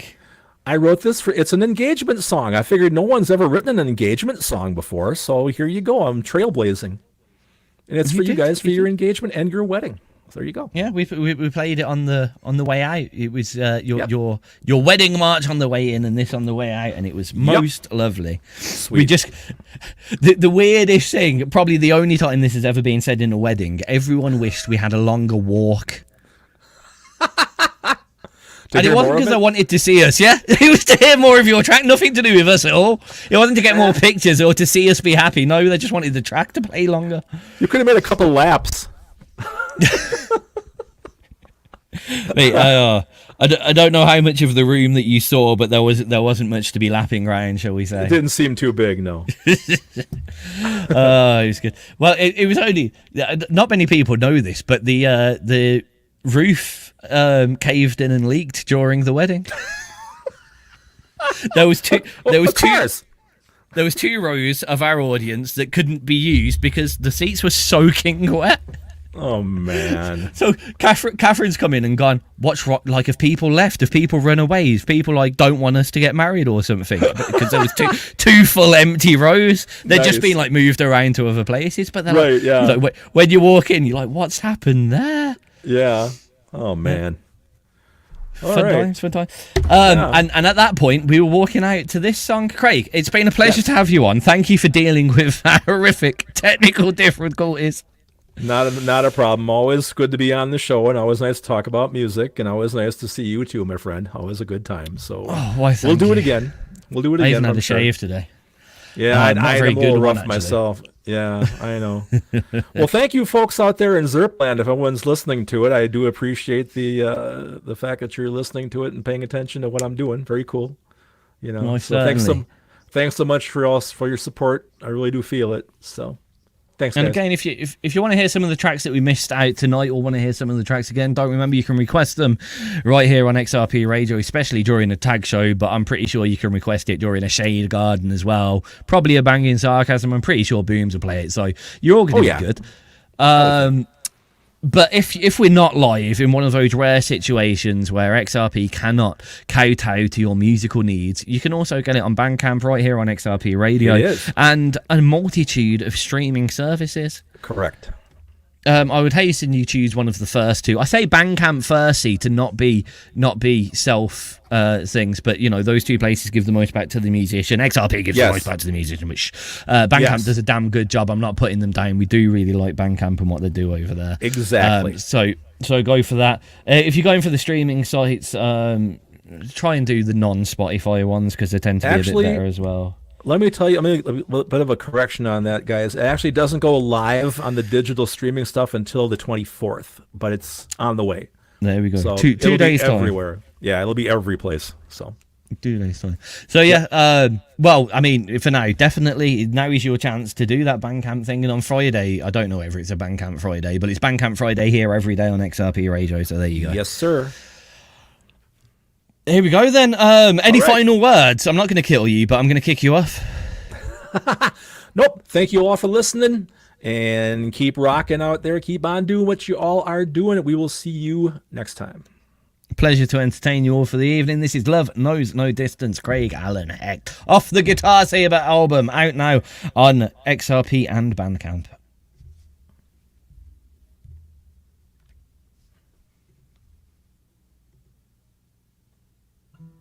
There it is. It has a little bit You of have a those longer. very, very soft taps as you come Yeah, in. yeah, it has a bit of a longer gap in the front too. Someday when I can afford a proper engineer, we won't have those problems. There's, You know. I'll have to remember what it is. There's a free piece of software it was made for people to get all the silence out of their iTunes playlist. Yeah. But it does that job. It just acts as anything that's just dead air at the Right. start and an end of a track, and it's free to use. But I Man, need to remember what the fuck it's called. I could use something like that. Yeah. You know what really sucks, man? When you release a track on, I think it's DistroKid, you know, because that's what I use for all my streaming, right? Yeah. After you upload everything, you know, they play your track, and then they have some kind of AI that enhances it. It makes it sound better. And you can listen to your original or the enhanced version. Well, of course, the enhanced version kicks ass, right? It's crisper, it's got more bottom end, it's got more gain. But then you want like $80, right, to do this automatic thing. And I go, fuck, no way. You know, I mean, okay, maybe what I did isn't perfect, you know, but it still sounds good enough. But I will tell you, it sounds really, whatever they're using for an algorithm, it's pretty kick ass, boy. But I can't do it. I don't have the money for that. They stole it off Lander. There's a website called Lander, Landr, that Yeah. do the same kind of thing. It's a lot cheaper. Yeah. It's a weird algorithm. It's not really mastering. What they do is they use EQ and compression to do a lot of very typical tricks that just make things naturally appealing to the mainstream consumer.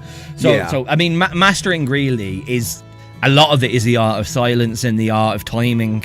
Some of the biggest parts of mastering isn't actually all doing all that EQ or whatever. It's getting the right amount of seconds between the end of one track and the start of the next one, and making sure that they're level throughout the album and stuff. Yep. So these single track masters are just, it's like dressing a pig up in a sheep's costume. You know what I mean?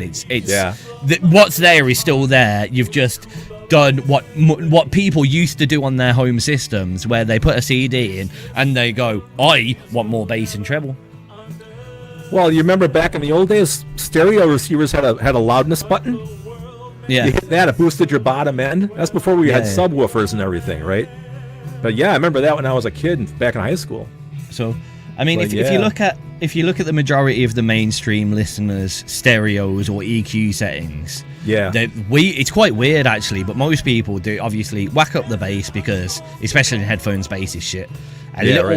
A little tip or a little duck on the treble, depending on if they're listening to rock or electro, and then quite a big scoop in the mids, because they want I know those beatsy sides.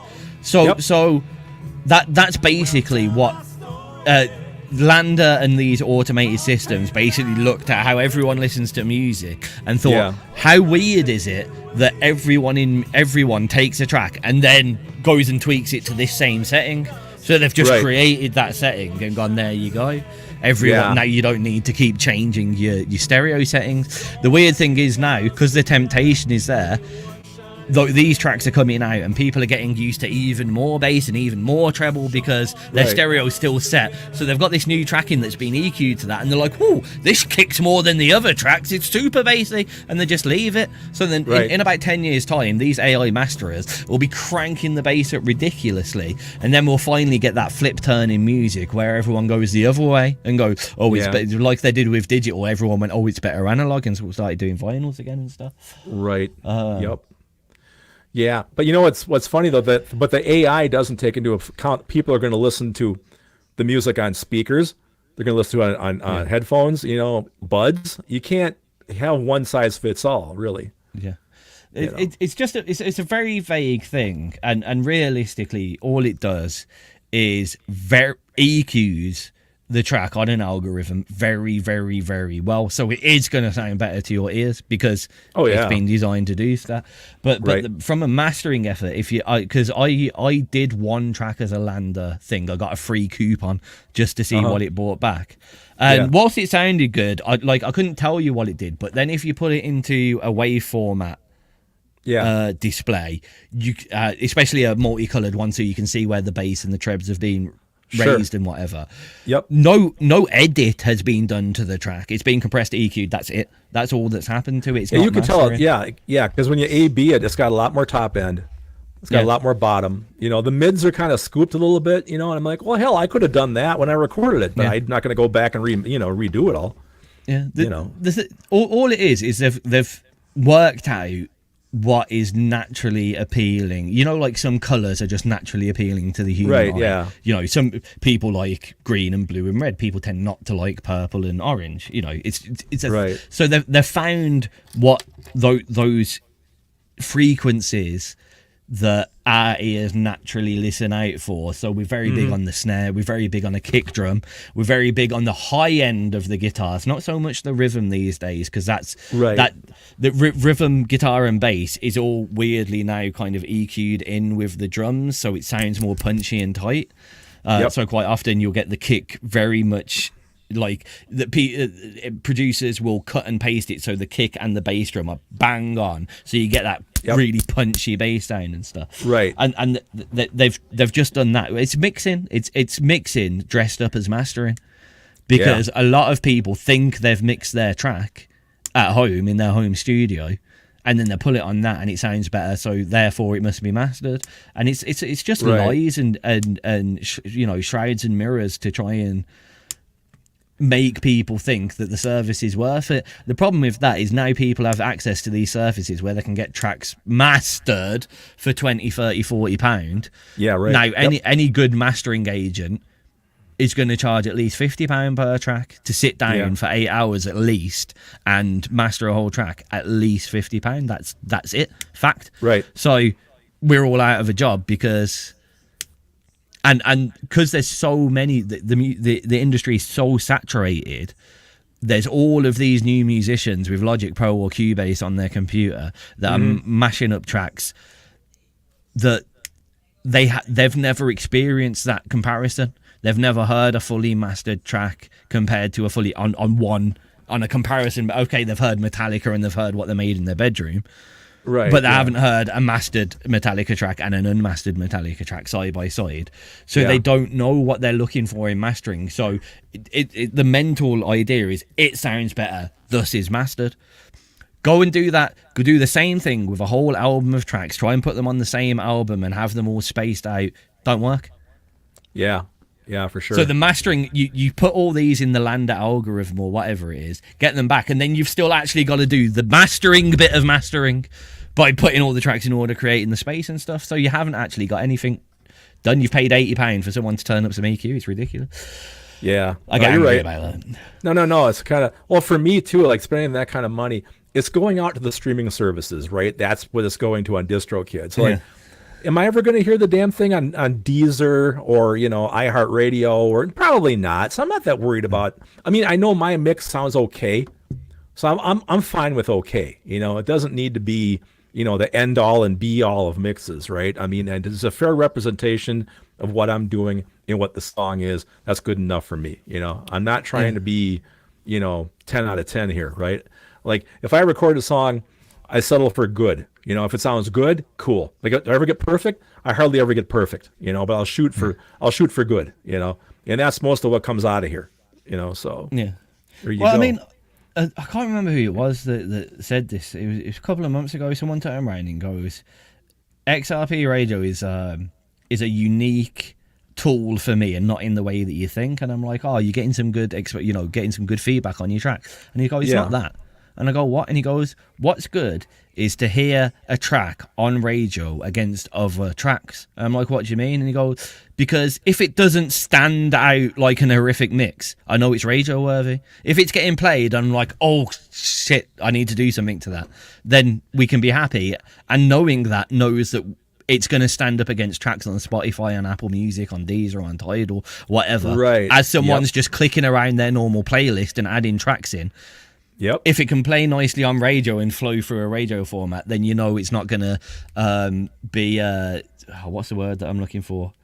A bit of a shock to listening on other platforms. You know what I mean? Right. And I was like, you know, that's quite a cool thing to be used as as kind of an audio processing tool. It is, but you know, I mean, I think for me though, as an indie artist, you know, and as pretty much a DIY thing, which is where indie came from in the first place, all DIY, like punk bands and all that kind of shit. I like the fact that my stuff doesn't sound like the slick radio worthy shit. My stuff has some personality to it. It has some warmth to it. You know, you know. Oh yeah. I mean, it doesn't sound like it was recorded like with a tin can or something. It sounds okay, but no, I'm not like big time studio slick. I don't want to be that because it doesn't. When all the music sounds like the same homogenized shit and sounds like the same thing, I don't want to be part of that conversation, right? I want something that makes me stand out as an individual. That's what indie is supposed to be about, you know. So I don't need to be sounding like Metallica, you know, or you know, pick your flavor of the week, you know, band wise. You know, I don't need to do that stuff. You know, what I like about XRP, and I've said this a zillion times, I'm all about creativity. Okay, I want to hear something on here that's different, that I haven't heard before, that shows that the person behind it put some real thought and creativity and some kind of individualness into it. That's what I like about XRP. I can hear that stuff there, you know. Everything doesn't sound the same, you know. That's cool. I don't want slick. I mean, slick is great to a certain extent, right? But I want something so, I mean, look at like eating chicken or something like that. I mean, that's great, but it has a whole different vibe to it. You can feel that, you know.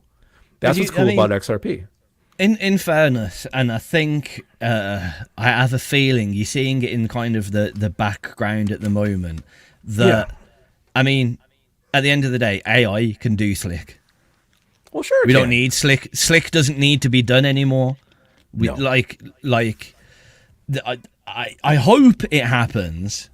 I'm scared of the way that the mainstream are consuming AI stuff and algorithmic stuff at the moment. That is a bit scary. But in the background, there is a little feeling of you're seeing more and more people. I mean, I try and take a look at some of like the mainstream radio groups, you know, and you're seeing more people going, oh, I've been listening to Radio 1, which is our kind of the main radio in the UK. Right, yeah. BBC Radio 1. I've listened to Radio 1. Why does everything just sound the same? I'm bored of it now. And stuff like that. And it's not many, but it is happening. So I'm hoping that the AI stuff will almost become too perfect for humanity. Mm-hmm. And it's going to be fantastic for creating. It's been used so creatively at the moment, and realistically, it's a mathematical tool. It's logical. It's going to help lots of people on that side, and it's being used heavily in creativity, which boggles my mind. Part of me feel like the conspiracy theorist in me is making it feel a bit like, let's get all the creativity, people doing creative stuff out of that so we can put them in factory jobs somewhat. It does feel a little bit like that in some ways. Yeah, because that's if no one can, you know, all the music that's getting purchased, if no one can live off music because all the music that's being sold is AI generated or one person behind a whole thing, then less people are going to do that for a living. Therefore, there's more, or artists, graphic designers, whatever. All AI is all being used in these creative industries. Right. Which can only put creative people out of work. Therefore, they can work in factories. I know that's a bit conspiracy theorist, but that's how it feels a bit could more well be, recently. Man. But I'm hoping the government push on AI, which is obvious. The government are pushing AI. Both UK, US, European governments are really hammering AI into creativity and as a creative tool. I'm hoping it will get too perfect because our governments like to have all the bells and whistles on stuff, and I reckon there'll come a day where it will make the best song in the world, and then no one will ever want to listen to AI again because that's it. It's done it. It's finished. Yeah. Yep. And everything. And if that's the best song in the world, then everything can AI, if you want make the best song in the world, can only ever go as a replication of that, and a replication of. So it's all going to be related to the same thing. It's a shit way for it to go for us to get there, because we're going to have to go through a very, very, very deep, dark hole of a period to get to the other side. Yeah. We'll see you're how right. it goes. But, yeah. Actually, funny you say that. The other morning, Sunday morning, just for the heck of it, I tried Chat GPT. And I've heard of it before, right? But never used it before. I put it on my iPhone you get a 3-day free trial. Yeah. And I had it write some song lyrics. Oh my God. It does pretty good. I can see using it as, I can see like taking like lines from what it writes and like maybe taking a line or a phrase and using that like as an inspirational thing. But I would never have it write an entire song for me, obviously. This is the as issue. an inspirational thing, We know as artists and musicians that it's wrote a decent piece of lyrics. Now, us as long-term artists, musicians, creatives, think that's not how you make music. So let's make some music out of this cool tool we have. The problem is the less kind of typically musical oriented, instrumented, someone with a musically creative brain would more than happily go chat GPT, write some lyrics. Okay, let's get some loops off Apple Loops. Okay, let's get this guitar sample off here. Now we've got a song. Sing the song themselves, and they go, "Oh, I just wrote a brand new track." The only people that know the truth is them. Yeah, That's I really scary. get that. It really is.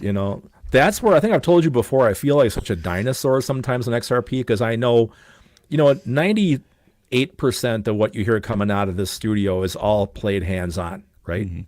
I use a little bit of looping, but you got guys out there that are just, all it is fake.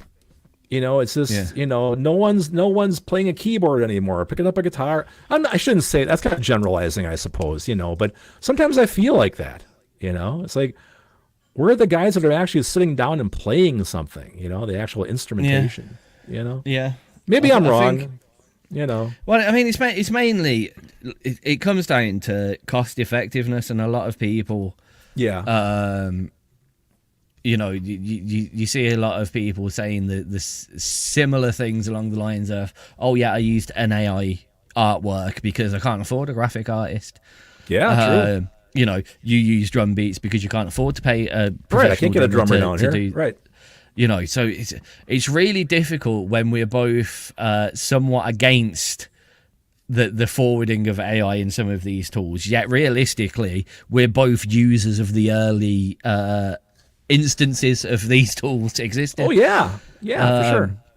It's a hard fight, and it's going to come to a point where I don't care what anyone says. I know, like, you see some of the AI images with like 8-fingered hands, and it's obvious, right? But there's also a lot of AI images with normal hands now that are coming out, and the only time that you notice it's AI is because someone said it's AI. There's no, like, I'm sorry, but especially in electronic music, nobody is going to be able to tell if it's an AI-generated electronic music or it's a producer-orientated electronic music. And weirdly now, after all that shit about pirating MP3s, and that's why the streaming service kind of came to play. So people, as much as we like to say it's about other things, that's why streaming exists, because everyone was complaining about piracy. So now piracy's gone. Sure. But we're going to be in the same thing where somehow some group of people have to form some kind of music-based union against AI that forces people to label AI material in the same way that governments have to label foreign influences and stuff. Yep. I could see that. But when it comes, and when there's the problem is that musicians are very complacent, and it's quite easy for a musician to make a little bit less money that week and end up working a forklift for a couple of months over summer. And then once they're in the forklift, you see so many musicians just kind of slowly edge their way back into full-time work after trying to do part-time work and their musical career.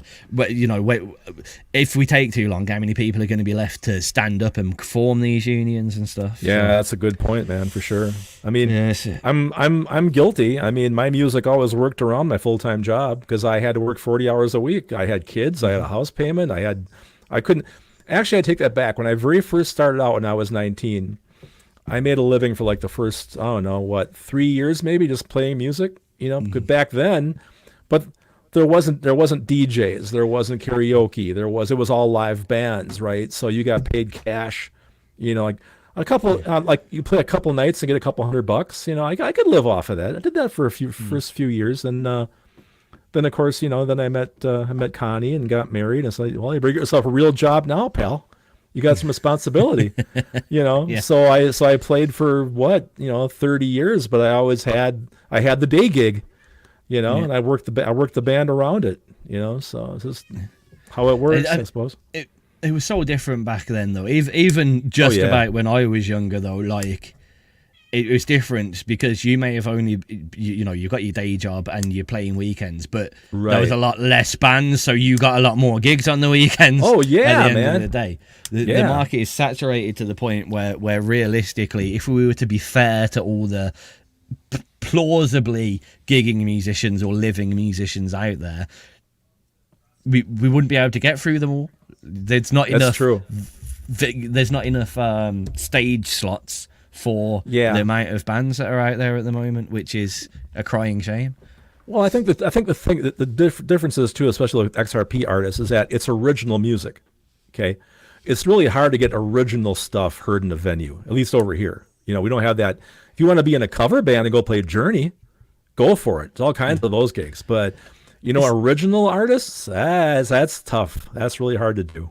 It's quite weird here. So the British pub used to be where you'd go and see your local band most often. Right, yeah. And especially on a weekend, the British pub, even if it didn't have a proper stage in there, in the corner, set up would be some kind of band on a weekend playing a few bands. Now, all of the pubs, 100% now, all British pubs, it's pretty much tributes and covers only on those nights. That surprises pretty much, me. Yeah, full stop. But the venues are getting a little bit better. So the big venue in Birmingham is the O2 Academy, and there's an O2 Academy 2 and an O2 Academy 3 attached on. So you got the big main stage, the likes of the Chili's, the Foo Fighters, the big bands will play, and whatever. But there's these two smaller stages, the Academy 2 and Academy 3, that will have a lot of the independent bands on. So the dynamics changed, and it's a lot of the venues and bars that are playing the independent music, but all the pubs are straight up tribute acts now. And that's funny. It's weird because there's a lot more pubs. You go into the city to go to the venues and bars. The pubs are in every village, every town, everywhere. Right. Wow. So yeah, a lot of the mini local venues are gone. Like there used to be a little venue in Acots Green where I used to live called Route 66 or Route 44. I forget which one it is. Oh no, Route 45 because it's on the A45. There we go.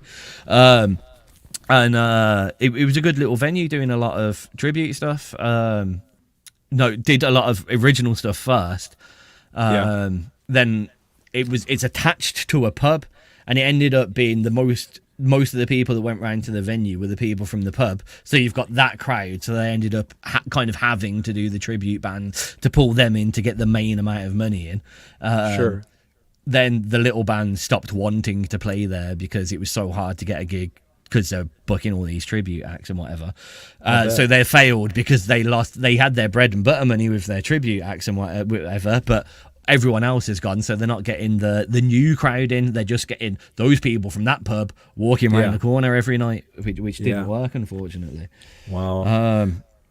It's stranger over here. I do notice in the smaller, in the kind of lower bands in certain parts of the States, the garage gig and the house gig are popping back up a lot more again. Sure. That's where it all came. That's where it all started, man. It should just go back to that. That's where it all came from. It's weird here because we don't have those. We don't really have the. I mean, British houses are smaller typically, especially in the working and middle class, and we don't tend to have garages, or let alone big enough ones to set up a gig in. They're usually most of our garages are down the street, round the corner, and there's an allotment of garages that everyone uses. Unfortunately, we don't get that, which is a shame because we could do stuff like that. Well, it's so funny because one of the magazines I subscribe to is Prog Magazine, out of Britain, and it talks about all these different prog bands and all these different gigs they have and all these different venues, like in London and whatnot. And I'm always curious, where are they finding all these places for these bands to play? I mean, it's all pretty, Prague is pretty heavy stuff.